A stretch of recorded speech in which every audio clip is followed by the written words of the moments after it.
let's talk about the fact that we both had really unfair expectations of each other. She could have easily dumped me that year, and she would have been fair for doing that. Both it would of have been us, reasonable. Both of us would have been justified to break up with each other, I think. There was a point in our relationship where we like switched, sort of. When we started dating, we were different everything. We were different political parties. We had different philosophical perspectives. Our personalities, we were introverted, but we were quite opposite. And there was a point when everything switched.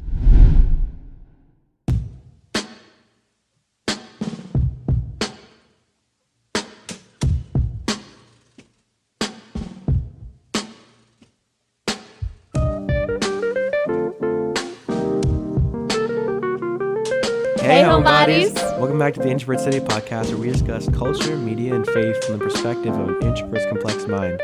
I'm Seth. And I'm Carina. And we're back. Last week, you guys got to meet Corey. Yay! And I actually really enjoyed that episode. That episode was so fun, but our apologies that it was not able to be on video. Our cameras were being stupid, and my SD cards were being stupid. And it didn't work out. But the episode was really, really good, really productive, fruitful, fun, and heavy conversation. So go check it out. Spotify, Apple Podcasts, wherever you get your podcasts, it's accessible everywhere. Yeah, he has a great story and a great origin story. He has like a really great story. Seth burps and every single time we try to do the intro. I swear you're doing it on purpose. I was trying to hide it, but Corey has a great story. That rhymed. Corey has a great story and it's almost like you're a rapper or something.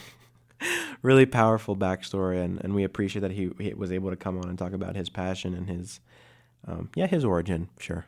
Yeah, it was a really cool episode. I felt just so honored to have been here listening to his story. It was a lot more. It was more eventful than I imagined his childhood. So we got into all of that and his passion for music. Go check it out is what we're trying to say. Yeah. And guys, before we go any further, please subscribe. I'm not going to ask you again. Please. Just do it. Most of you aren't subscribed. 80%. I don't know if that's actually true. But you can do it. It's free. Yeah. Who doesn't want something that's free? You don't even have to pay for it. Yes, exactly. You can literally just do it. Just do it. We love you guys. Thank you. Anyway, yesterday was actually a pretty special day. I know that now that we've been together for a few years, celebrating 1 month, 2 month, half a year, we don't really do that anymore. But yesterday was 3.5 years that we've been together, which is pretty cool. That's crazy. Which means that we've actually almost known each other for 4 years, because we met in August. So that's actually pretty soon. I just thought a lot about our relationship and how things have moved so fast. And we've actually been 3 years is a lot longer than I thought it was. Me too. 3.5 years ago. Well, so in 2020, at this time in 2020, I was a junior becoming a senior. In high school. I was 17 years old. Yeah. I was different. You can watch that story. But anyway. You get into it a little bit. I sort of want to talk about how we've changed as people, as well as a couple, too. So, as you guys remember, we both had our testimony stories before Mr. Garlick's episode in season 1, which you guys should watch if you have not, if you're new. And I was a different person at the time, but I've talked about that a lot, and Miss Carina has talked about it a lot. Yeah. Not about you, about me. How I was a different person too. Yeah. It's just that we thought about so much, and not even just that we're different people, but the people in our lives are so different too. I looked at, there was a picture you took of me and your brother, Anthony, I think. Oh my gosh, I know what you're talking about. And he looks so small. Yeah. I was like, dude, this is a child. Because we met during the prime years of my brothers changing, because they were, 3 years ago? That would have made them 15 and 12. Yeah. They're your brothers. You should know their age. I think. But that's, people are changing, and now I think my brother's as tall as you, or almost. Your brother's gotten pretty tall. Yeah. But I was just thinking about that, and yeah, it's crazy to think about that, or the friends that we had at the time. Like, I have almost a complete different friend group, like, than I do now. You know, back then I had friends who, some of them I don't even talk to completely anymore. And like now it's like I have a complete, when I was in that age in like my high school, I was like, these friends I have to have forever and I can never let them go, and I'll That's be how sad I felt if too, yeah. But like so many of them, and not that I hate them or anything, just so many of them I've lost connection with or just don't talk to, and like it has not affected me as bad as I thought it would. Ooh. And sometimes it's good to move on and keep going if it means that it's for a better opportunity in your life. So that was well said. But it was just yesterday. Our 4-year anniversary is in December, and this is halfway through the year. So we thought that we'd celebrate by having a little old episode just about relationships. A little old episode. That was cute. Because relationship episodes are very popular and we want views. Which is true, but not completely true. Boy. We also did just want to talk about relationships. I mean, we want to talk about in particular. Okay, can I say something? What? Actually, the episodes of us two just talking about our relationship are about the same as every other episode. Okay, fine. So you just pulled that out of nowhere. But that's okay. I love talking about our relationship. It's one of my favorite things to talk about. So you just pulled that out of nowhere. So guys, today...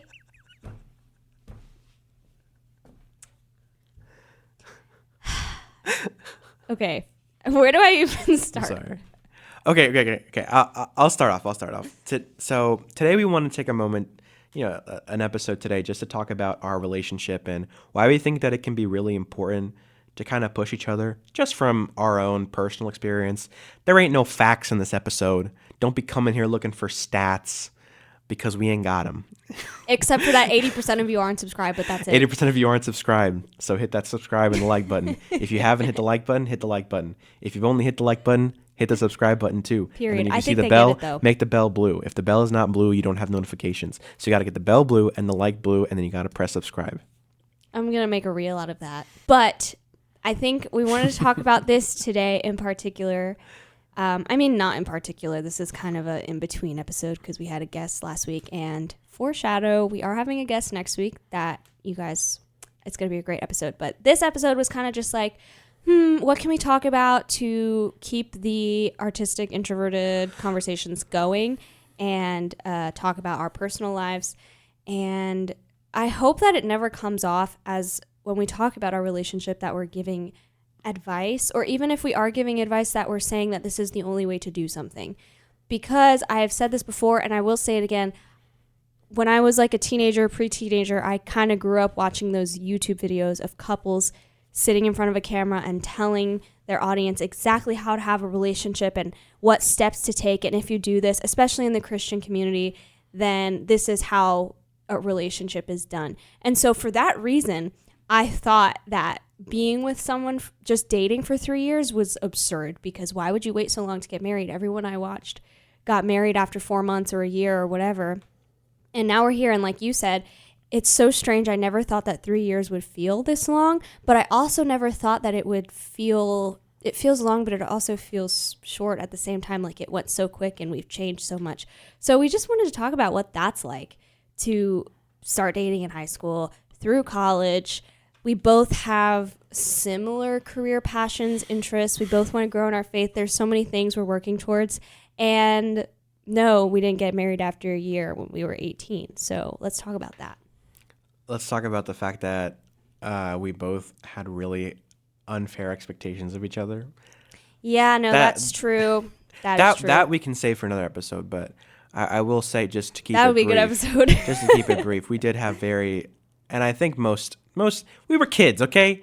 I was 17, she was 16. We were both young, and we both were like, yeah, I'm going to get married at this time, and I'm going to get married then, and we're going to do this, and we're going to have kids like this, and like well, anyway. But that's like the standards we had for a relationship. In terms of for each other, I was very like, Disney. I need romantic picnics, and I'm going to feel butterflies every single time. In her defense, I kind of ruined it for us because... That is true, actually. I'm not going to say what I said, but there was something I said that was really corny and like super... It was really corny and... I want to say it, but I won't. But what I said was something that I was like, aha, she's going to dig this. And I did at the time. And then I never said it again, and then she would keep getting mad at me because I didn't say it, and I'm like... Why did I say that? You know what's sad about that is now I think back and I'm thinking, wow, so you weren't genuine when you said it. Basically, this man would just say things to romanticize the situation. That was really intense. And he would compliment me in certain ways that were like obviously beyond physical appearance, like about my soul and spirit. And I was just like, wow, this is so different. And I expected it to always be that way and like a Disney movie. And I think for you, I mean, what did you expect when you knew you wanted to have a girlfriend one day? What did you want that to be like? I just wanted a lot more out of Carina than she really should have had to have given me out of a relationship, especially that early on. And I was a different guy. I had a different demeanor as well. I think I've always been a pretty easygoing, lighthearted person. I don't think I've ever been straight up a mean guy, but I definitely was unfair at times. Like, I would literally tell Carina to cry about it if I hurt her feelings. Oh my gosh. It's like embarrassing to think about. Now, if I ever even get close to saying that, I'm like, what? No, because you would say it as a joke, and I knew that's how you joked with your friends. But still, I had to sit down with you once and be like, can you not tell me to not to go cry about it? Because it hurts my feelings. Think about it this way. I was the kind of guy who was like, you'd never survive a Call of Duty lobby. If any of you got... She doesn't get it. I don't get it. Anyway, but that was the kind of guy that I was in that era of my life. And so I expected a lot out of Carina that was unfair, if I'm going to be honest, because I was not anything special. Not that I was some... dirtbag, but I was not anything special at the time. You greedy dirtbag. You greedy dirtbag. Keep going. But one thing that really helped our relationship is that I'm going to be honest. Carina was, and I think we've talked about this, you definitely were a bit of a pushover in our early relationship. Like, in terms of my expectations? Yeah, I mean, like, if I didn't fit things, you didn't care. You were like, I just want to be with a boy, and, yeah, I want to, have my prince or whatever. And, okay, yeah, I know what you mean. You were very, and it's fine. We were kids, like, but, and, I kind of took advantage of that, and I was like, oh, well, she's not going to care if I do this or that. But then, I don't know what happened. Like, when Carina turned, like, 18 or 17, she just, like, she became, like, a girl boss. And she just got really confident. And it scared me at first. And there was a time in our relationship where I was really jealous of Carina's accomplishments and of Carina as a whole. Like where, it might have been when you first started school, like when you first started college, or when you graduated, you had gotten like, you were going to go to a nice school and I wasn't going to a school. You had done your senior graduation speech. You had gotten like this cool internship in this radio show, and I was like, man, what is going on with me? But the one thing that honestly pushed me was that Carina could have, I'm gonna be real, I was definitely in like a deadbeat situation at that time of my life. I was like switching job to job. I wasn't making that much money. My goal was to be a musician and a rapper and be famous and make money. Can I just say... did you guys hear that? Did you guys hear what I just said? No, but can I just say... That is such like a 90s teenage... At that time when that's all you wanted, it was so hard to talk to my parents. It was so hard to talk to them about what you wanted to do. And it's like, don't get me wrong. If you want to go for music, go ahead. Do it. Do it. But have also, a backup plan for real. Be smart about it if you're going to do that. Because I still love music, and I still write, and I still put out tracks every now and then and stuff like that. But I'm also going to college, and I have a job, and I want to have a job, and I want to work, and I want to provide. and I'm seeking stuff in my career field for my major, because I had a really big faith experience that year that kind of changed a lot of things, as well as Carina just being incredibly empathetic to me. She could have easily dumped me that year, and she would have been fair for doing that, but she didn't. And instead, she decided to tell me, you had some really hard conversation with me about my personality and the person I was becoming. And I kind of had let myself go a little bit that summer too. My hair, my weight, just the way I looked, I was just letting myself go straight up. I wasn't sleeping a lot. I would either eat too much or have days where I didn't eat anything. Mm-hmm. And so as I was just really struggling. And then August time, I just things just changed. She and I started going on dates, more often. And we were just a lot closer. We started pre-engagement counseling. I think that next in the fall time, or in December, in the winter. Yeah. In the winter. We started our show in November of that year, and things just got a lot better. And I think a huge part was, of course, because, God is at the center of our relationship, but also because, God used Carina to really push me and challenge me, because she wasn't just in a scenario where she was like, "You're perfect, you're fine." She was in a scenario where it was like, "Why are you? What are you doing? What's wrong with you?" Okay, I did not say that. You weren't mean, but that's basically what you meant. You would talk to me and you'd be like, "You can't do this. You can't show up around my family and have this personality and this rudeness," because I wasn't super nice at the time. You weren't rude. You were very internal about everything. And I mean, obviously we're introverts, that's how we are, but it was you had this whole world of things going on in your head, and it felt like you weren't expressive about anything. Yeah. That's what it was. And there were so many times, and I still have problems with this every now and then, but with the two of us, we're so much more open now. I had such a huge problem with expressing depression and anxiety, because that was when I really started feeling those emotions, really onset. And I remember coming to Carina and telling her, and just not taking any advice or anything like that. And, I would get worse, and then she'd be like, "Well, I don't know what you really want me to say. I'm trying to be here for you, but you don't want to listen." And you got mad with me, and it makes sense. If you keep telling someone, I hate myself, I hate my life, and every time they try to help you out, and you just are like, I don't really want to do that, what are you going to expect from that person? Yeah, you might have someone who you want to just listen to you, but at some point you have to do something about the situation that you're in. Not that, depression isn't real, depression is fake, you deserve to have depression.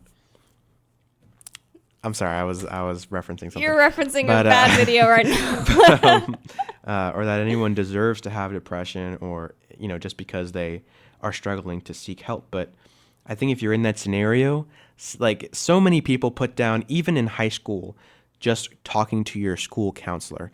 They're not the best option, but if they're the only option, they're an option. Yeah. Take advantage of your resources, whatever you have. Talking to someone, just simply shouting at someone about your problem, can be the difference between life and death. Seriously. I don't mean to make this such a serious. This episode took a bit of a different turn, but I don't mean to make this such a serious situation. But at the same time, I think one thing that helped me out a lot with that time within our relationship is that eventually, there was just one night where I just kind of came to her and I just let it out, and I was really sad, and I had I had a faith experience that night too. And I think if I never was honest and open about that, we might not be together anymore. This show might not be happening, straight up, And I'm not perfect, and I haven't been perfect, and I failed a lot in that time from there to now still, and I fail all the time, But I have a heart of repentance. I believe so. And, I believe that I'm secure in my faith in God. I believe that. And I believe that I'm secure in my relationship with Carina. So, with you, and even though things are, Like if I feel stress in my job, or if I feel stress in my career, my focus, or if I feel like, they're going to let me go for this, or, I'm going to drop out of school for this. I always come back and I'm like, stop. There's so much good to enjoy in your life. Even if everything goes wrong, you still have your faith. But you can go on. No, I wasn't expecting you to be so transparent about everything that we've been through, especially at that time that you were mentioning, that particular time. Yeah, I'm kind of reflecting on it and feeling really heavy alongside with you, just because I feel so grateful that you can sit here now and talk about all of it and talk about how you've overcome it. It's just so amazing in retrospect.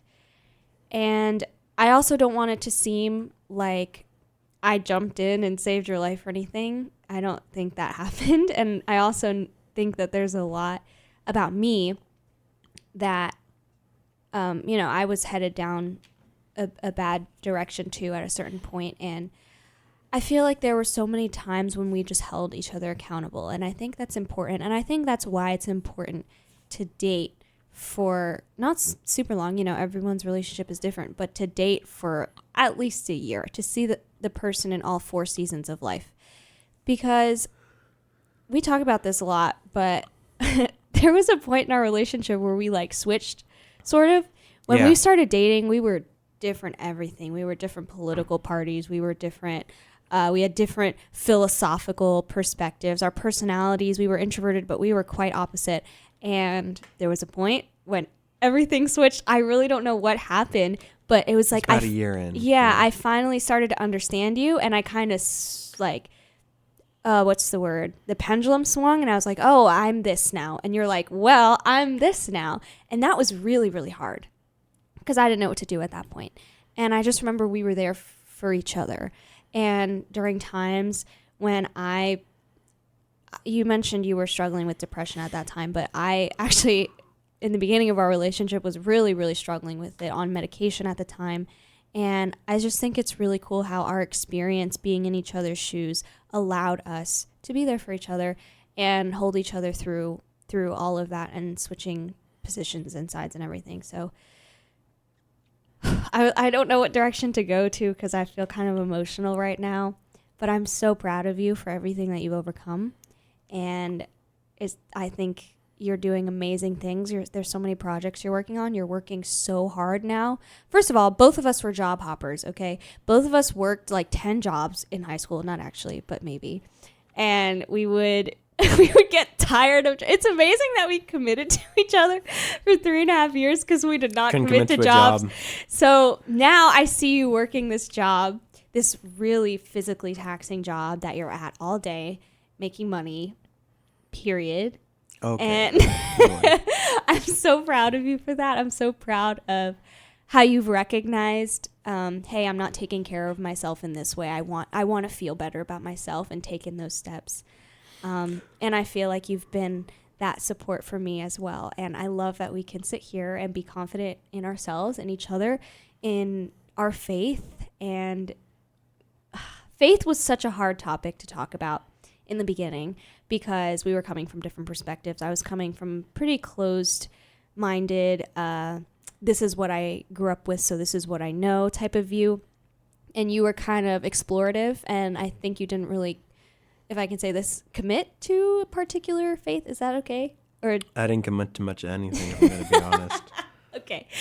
But now it's like both of us have expanded our minds, but not expanded our minds to the point where we believe everything. We believe in the Christian faith, and we're solid in it, and we can have disagreements and whatever, but it's like you said, it's the center of what we believe and who we are, and I love that, and I love the growth that we've experienced. So all of that to say, it's very, very important to see each other through all of those phases of life. And I know people are going to come and say, oh, well, you can't really know a person. You'll find out things 10 years down the line that you didn't know. Should you wait 10 years to get married? That's not what I'm saying.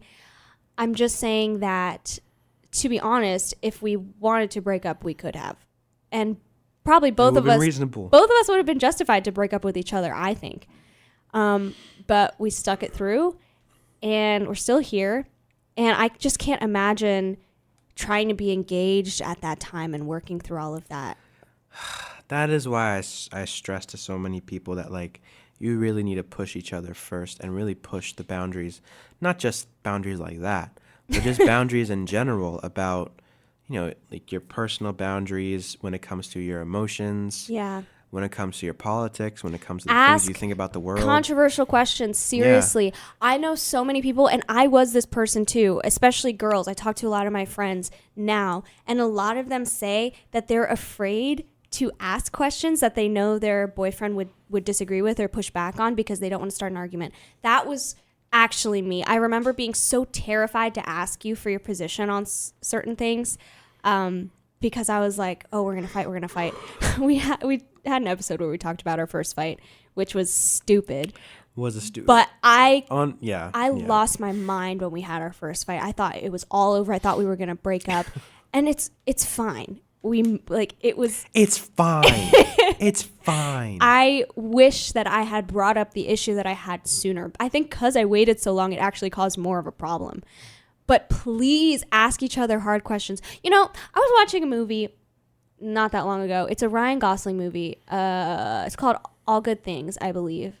It's a thriller. It's really good. It also has the girl from who's MJ in Spider-Man. What's her name? Kirsten Dunst. Yeah, her. Okay. They're in this movie, and the two characters get married, whatever. They have this super summery, romantic relationship, and they get married super fast. And they're married for like a couple months. And then they're sitting on the balcony, all cute. And she goes, do you want to have kids? And he doesn't. And she does. And that is where their problems begin.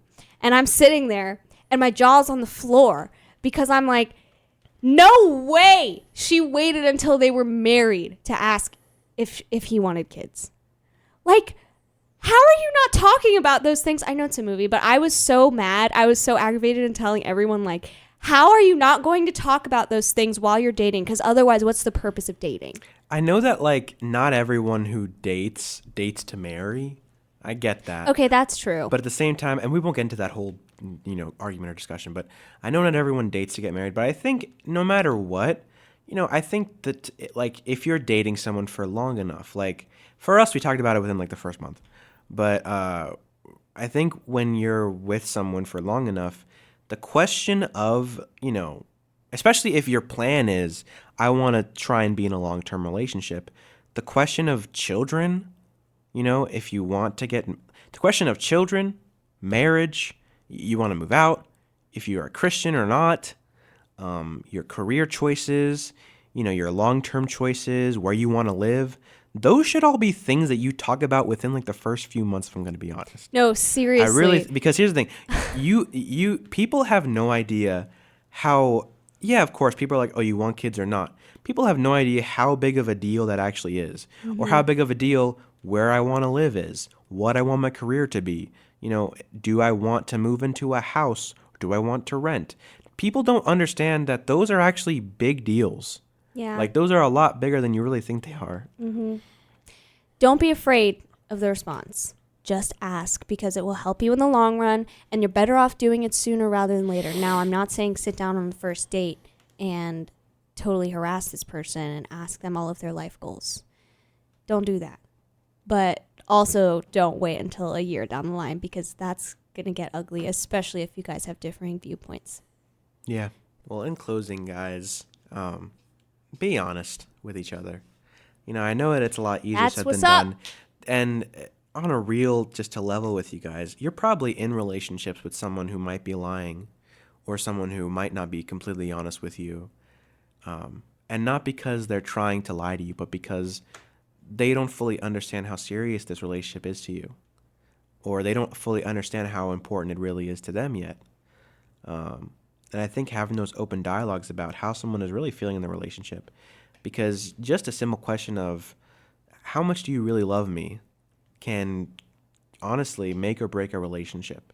It might be a silly question, be like, how much do you love me? I love you so much, to the moon and back. But asking them, how do you really feel about this relationship? Where do you actually, like, do you view me as someone who's really important to you, or just someone who you really like going on a date with, and you like taking walks with and seeing movies with, you know? Ask those questions, because you might be with someone who isn't ready for a relationship, or you might be with someone who is but doesn't realize it yet. So be honest with yourself and have them be honest with you as well. That was really good. Thank you guys for tuning in today. Yes, I'm Seth. This was heavy. And I'm Carina. You can find me at its_DANEYL on Instagram. Yes, and at Carina_B04. Also find our podcast Instagram at _introvert_city on Instagram, TikTok, and Facebook. Go follow us over there, see what we're up to. And subscribe. And like. Yeah. And share. And turn on the notification bell. Wait! I need to foreshadow. Guys, next week, we've been on a kick with like small business owners and creators and all of those things. So next week we have another really big influence in our community. I don't want to give too much away, but her story is super, super impactful, super amazing, and I can't wait for you guys to meet her next week. So don't go anywhere. Well, you can go somewhere for now. You have 2 weeks. Bye, homebodies. Bye, homebodies.